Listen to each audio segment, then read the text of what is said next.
több száz évig elfeledve. Megvan az első leletünk. A történelmünk mozaikjai. Azt a mindenit. Az biztos, hogy nem pisztolylőszer. Jel alapján lehet, hogy Zsolt talált egy fél polszki fiatot. 800 éve a föld alatt. Sacra harmadik Béla. Ez nagyon komoly. Ő egy cseppei polgár. Pont beleásott a róka a sírba. Minden ösvény egy történet. Azt a falat például nemrég találták meg újra. Ez az Árpád-kori templom túlélt mindent, de a jobb csukjám az nem fogja. Bozót brigád. Ösvényt vágunk a múltba. Csepely felfedi a titkait. Volt egyszer egy település, amelynek környéke már a római korban is lakott volt. A falut először 1233-ban említik az írott források. Aztán jöttek a háborús évszázadok, és a 17. század második felére a török támadások megpecsételhették a sorsát. A falu eltűnt a térképről, de nem örökre. Nem egy mese kezdődik így, hanem Csepely története. És a Bozót brigádé is. Az első részben kiszabadítottuk a Bozótból a kisnemesi udvarház romjait, de a munka itt nem ért véget, mert ez csak a kezdet volt. Csepely ugyanis még bőven tartogat meglepetéseket. Visszahoztam most őt, azért vissza kellene nagy tisztelettel temetni. Ne szórakozz. Van rajtam kesztyű. És el kellett vinni, mert gyakorlatilag itt elvitték volna az állatok, hogyha ez így marad. Egy rókavár volt, egy rettenetes nagy lyuk, pont beleásott a róka a sírba. Zseniális, és nem tetszett neki, hogy van egy... És telefonáltak, hogy vigyem el, mert el fog tűnni nagy valószínű, és nem tudjuk most, hogy szerzetes volt, itt lakó volt, nem tudunk róla semmit. De a rókának nem tetszett, hogy van egy albérlő. Hát voltak gondok, mint a saját számban nézni. Egyébként érdekes látni, hogy tényleg nézzétek meg, hogy a megmaradt mind a 4 fok szuvas, és nagyon durván szuvas. Megmutatom, hogy hol volt az nagyon jó. A rókavár, és oda vissza kellene majd. Jó, természetesen, és nagyon szépen köszönjük. Ez lehet, hogy a temető része volt a igen. Csepelynek. Most lehet, hogy még itt lakik a róka. Vigyázzatok, ha valaki kiugrik, akkor azért Az nem ember lesz. benne csokizzunk. Viszont én pont azért azt mondom, hogy semmiképpen ne temessük vissza, mert holnap jönnek a régészek. És akkor rá tudnak nézni, és lehet, hogy a történetünk egy kicsit bővül. A régészek még érkeznek, de addig is van itt mit kibogozni. A róka már megmutatta, hogy Csepelyen a föld alatt is akadnak meglepetések. A romokra pedig nem csak az idő, hanem az invazív fák is rátelepedtek.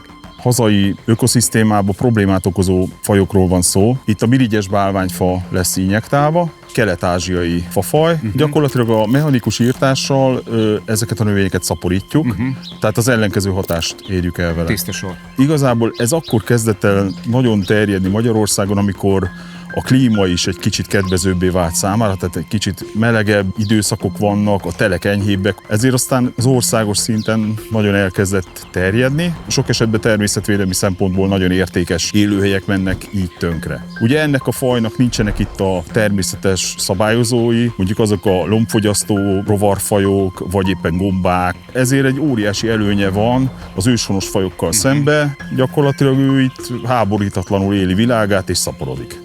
Egészen mostanáig kedves bálványos mirigyek, illetve mirigyes bálványok. Hogyha valaki esetleg megsajnálná a fát, én is amúgy megsajnálám, és egy meleg őszinte öleléssel búcsúzom el tőle, annak azt mondom, hogy azt is bele kell sajnos kalkulálni, hogy ez a fa, vagy a fának a gyökérzete a föld alatt tovább fog növekedni, és adott esetben kárt okoz a romban, tehát hosszú távon széttolhatja ezeket a falakat, és nagyon komoly pusztítást tud végezni, mint ahogy ott a másik oldalon, hogyha megnézitek, az omlás pont annak a következménye, hogy oda belenőtt egy fa, és a gyökér, ahogy megvastagodott, elkezdett növekedni, szinte szétrobbantotta azt a falszakaszt, és azt szeretnénk elkerülni, hogy ez a falszakasz is ugyanarra a sorsra jusson, úgyhogy injektáljunk. A bálványfákat most ezzel a hatékonyabb módszerrel kezeljük, hogy később ne sarjadjanak vissza még agresszívebben. Ez kíméletesebb a romfalaknak és az őshonos növényzetnek is. Közben kitisztítjuk a romb belsejét, hogy újra bejárható legyen, és ezzel a régészek, valamint a hivatásos fémkeresők munkáját is megkönnyítsük. Utoljára 8 éve voltam itt, és egy tél volt, mocsára, amin átjöttünk, vakancsunk majdnem leesett rólunk, és küzdöttünk a dologgal. Na és ehhez képest mit szólsz a változáshoz? Nagyon jó. Hát én azt gondolom egyébként, hogy az udvarházat így ebben az állapotában szerintem 40 éve nem látta senki. Biztos vagyok benne. Igen, be fogjuk kötni egyébként turista útvonalba.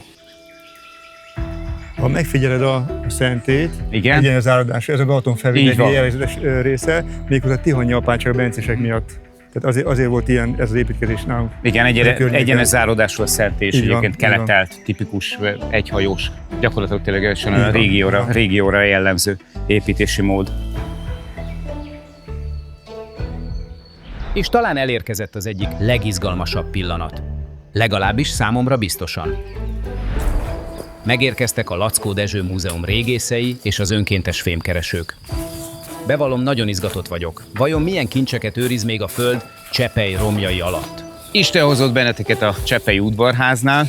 Itt gyakorlatilag egy átjárhatatlan, átláthatatlan növényzet volt. Egyeztettünk, akivel egyeztetni kellett, őshonos fajokat nem bántottunk, tehát hogy csak olyan fák kerültek ki, amik vagy invazívak, vagy pedig már olyan állapotban voltak. Most Szabolcs itt nagyon elkezdett közben ügyködni, a szakma nem kíváncsi a rizsára.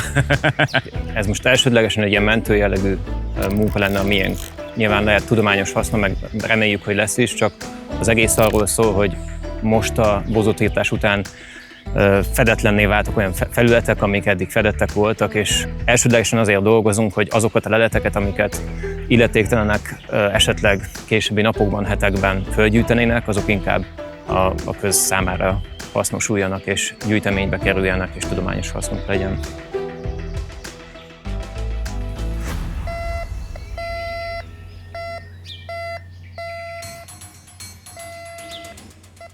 Itt az lenne a lényeg a temetőn belül, hogy ha van jel, és nem a felső 5-10 centiben, akkor egy kicsit nagyobbat bontani rá, hogy látszódjék, hogy hol tartunk. Mert hogyha az látszódik, hogy már a csontokhoz vagy a sírhoz vagyunk közel, akkor ott majd egyedi döntés kell, hogy mit kezdjünk. Nem tudjuk, meg hát ugye változhatott különböző helyeken mindenféle belenyúlások által. Tehát nem tudjuk milyen mélységben, de ott vannak a sírok, és nyilván nem lenne egészséges az elhunytakat bolygatni. A keresztény középkorban jellemzően nem az a szokás, hogy nagyon sok ékszert vagy más tárgyat tesznek az elhunyt mellé, mert a keresztény hitvilágban, túlvilágban erre nincs nagyon szükség. Úgyhogy a 15. században szokás lesz, hogy mondjuk a halotti öltözetnek a darabjai ott vannak, de az, hogy kifejezetten gazdag, nagyon rangjelző tárgyak benne vannak, az inkább a ritkaság, mint a gyakorlat. Most ugye a jel alapján lehet, hogy Zsolt talált egy fél Polszki Fiatot. Igen, de lehet, hogy csak egy konzervdoboz. De most nem azt kell mondanod, hogy lehet, hogy csak egy konzervdoboz, hanem hogy találunk egy köcsög aranyat.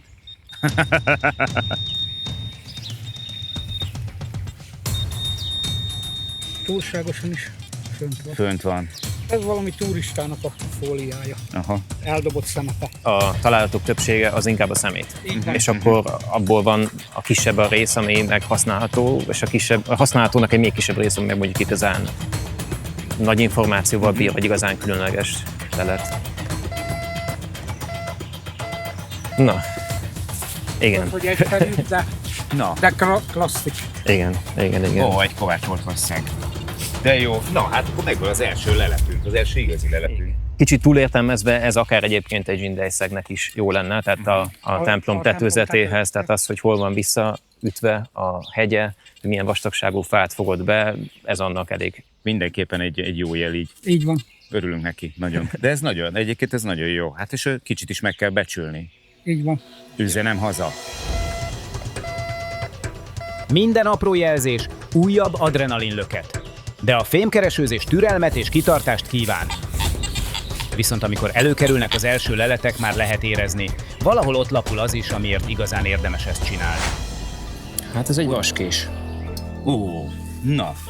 Ugye egy elég elvárható lelet egy ilyesmi helyszínen. ebből sok készült, meg sok eltört, meg sok veszett. Igen. Most egy nagyon picit sajnálom a zsindai szegünket, mert hátrébb került a sorban, egy a fontossági sorban. Tehát akkor gyakorlatilag ez egy középkori kés lehet. De minden bizonnyal, mert később itt azért olyan nagyon nem várható, és Igen. a középkori kések is így néznek ki. Aha. Az mit jelent, hogy Rostfrei Swiss Made? Akkor lehet még csak középkori. Egy nagyon szép kis kés. Azt a mindenit. Csepei polgárok evőeszköze. Igen. Na, ne szórakozz! 83. Béla. Belépte cserép. Azt a mindenségi. Igen. 3. Béla, nem? Aha.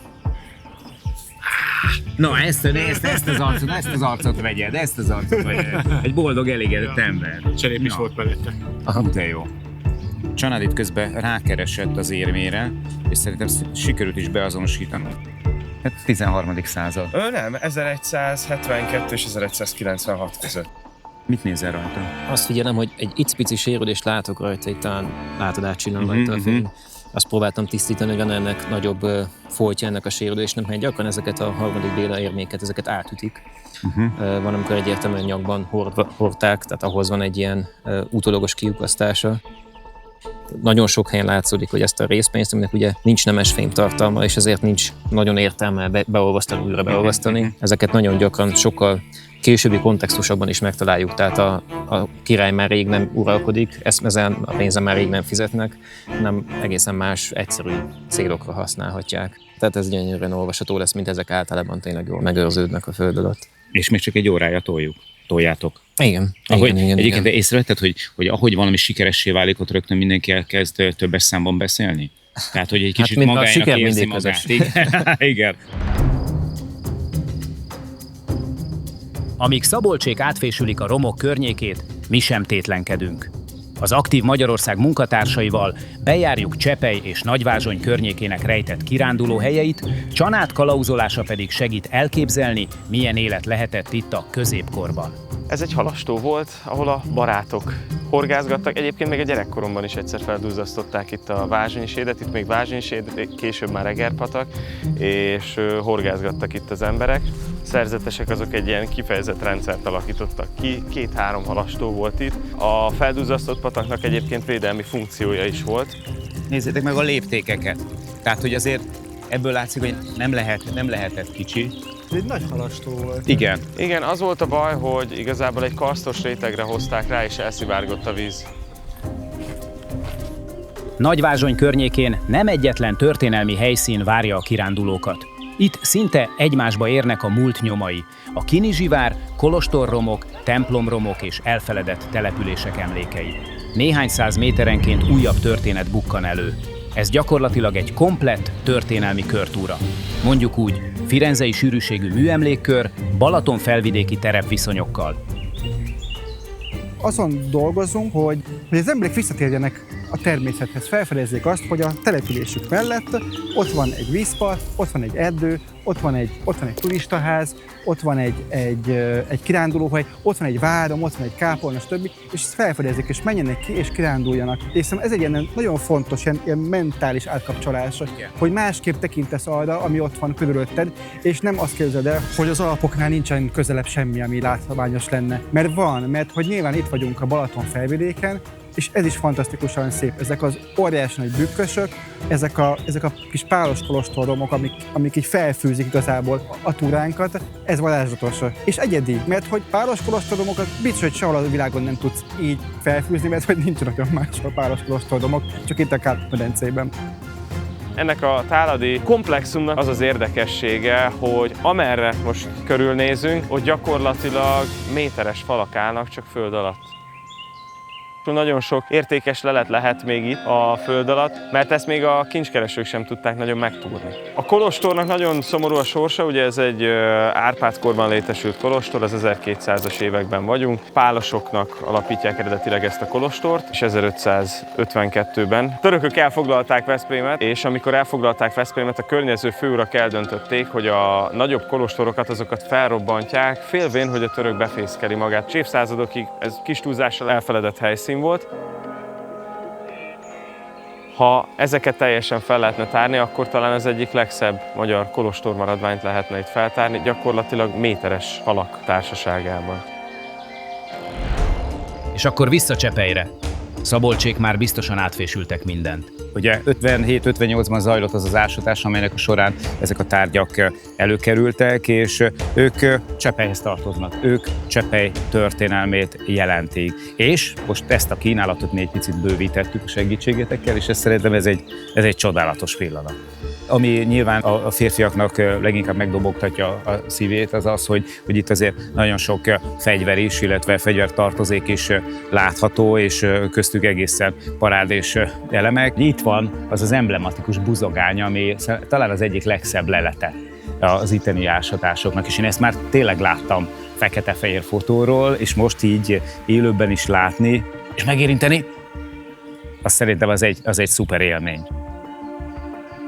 Megfogható tényleg ez? Óvatosan. Tehát ez... Régóta vártam ezt a pillanatot, na. Hát igen, nekem is ez a buzogány. Amikor először hallottam, még gyerek voltam, és ezt most itt látni, nem fekete-fehér, azért ez fantasztikus. Ez azért egy nagyon komoly sérüléseket okozható hideg fegyver volt. Hát ugyanakkor díszfegyver is. Messziről nem látszik, de ez nem csak egy vastárgy, hanem ez egy réz berakásokkal díszített vastárgy itt a gerezdek, a buzogány gerezdein. Közelről érzékelhető, hogy ezeken a felületeken sárgás szín, ami ezt a rezet jelzi. Tehát akkor gyakorlatilag a harcra is alkalmas volt, illetve mondjuk így parádézásra is, tehát hogy esetleg az ünnepnapkor is előfordult, hogy valakinek be kellett zúzni a fejét. Ez még egy gyűszű. Ugyanúgy nézett ki egy gyűszű már a középkorban is, mint amilyen gyűszéket az anyám használt. Ő használt középkoriakat, de mindenki más is, az ő, meg a mostani generációban is, szóval ezek tényleg szinte nem semmit nem változtak. Nem változott semmi. Ezek mondjuk a buzogányt leszámítva viszonylag hétköznapi tárgyak, de hogy ilyen széles választékban és nagy mennyiségben kerültek elő, majdnem mind egy helyről, az azzal magyarázható, hogy leégett a ház. Igen. És különben azért ezek nem szoktak ott maradni. Tehát hiába tárunk föl sok középkori települést, azért általában szerényebb szokott lenni leletények, kivéve akkor, hogyha úgy elpusztul, leég, és nincs idő, lehetőség kimenekíteni azokat a tárgyakat, amiket azért még tudnának használni. Általában ezek a típusú ilyen négyszögletes, átmetszetű, viszonylag robosztus számszerényi hegyek inkább 14-15. századiak szoktak lenni, vagy 16. század első fele, és ezek a kis nyíltüskés, filigránabb darabok, meg most ilyen nagyon leegyszerűsítve inkább a korábbi korszakot képviselik. Ezek parádésa. Úgy gondoljunk bele abba, hogy mondjuk ez így közebbi kapcsolatot teremt a mellkasunkkal. Az éremleletek közül ugye itt 3 találtunk ma, újonnan azért érdekesek, mert az egyik nagyjából belevág abba a korszakban, amikor tudjuk, hogy Csepelyt intenzíven használják, mint Csepelyt, mint falut, és akkor már az udvarháznak is valószínűleg vannak valami előzményei. Az Nagy Lajos király lányának, Mária királynénak az idejéből való 1382-87 között egy szép ezüst denár. Alul egy M-betűt látsz, és fölötte egy koronát. Egy ilyen szép gótikus M-betű. Ó, nagyon szép tényleg. Ott van a korona.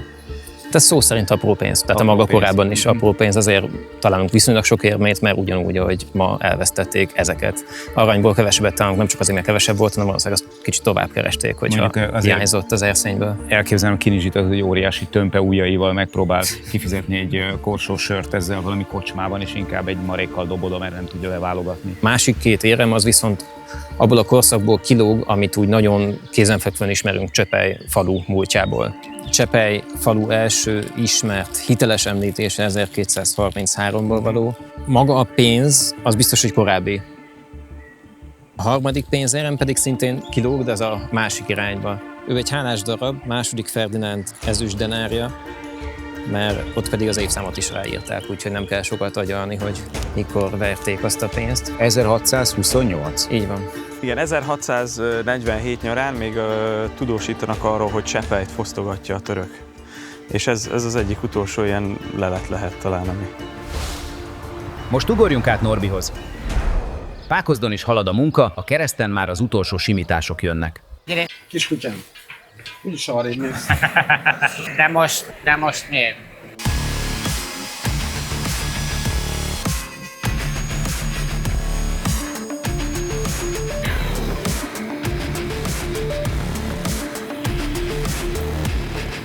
Norbi rutinos fafaragó, úgyhogy ezzel a melóval sem égett le. A kereszt viszont igen, de a mester pont így tervezte.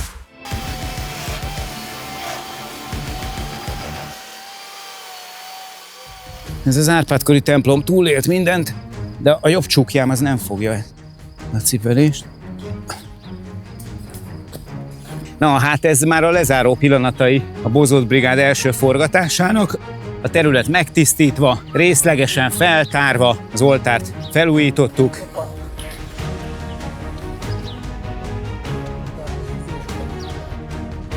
Köszönjük a Bozót Brigádnak, mert fantasztikus ez a munka, amit beletettetek, és köszönjük a segítséget, mert nélkületek ez a helyszín továbbra is egy bozótos, gazos hely lenne. Szóval köszönjük szépen nektek és minden önkéntesnek, hogy itt voltatok, a Vázsonyak nevében is. És én magam is nagyon szépen köszönöm azoknak, akik itt jelen vannak, illetve akik segítették ennek a keresztnek és ennek a helynek az újjászületését. Köszönöm szépen, és Isten jutalmazza meg ezt a tenni akarást, ezt az áldozatot, amit ez a pár nap, meg egyáltalán a szervezés jelentett. Köszönöm szépen.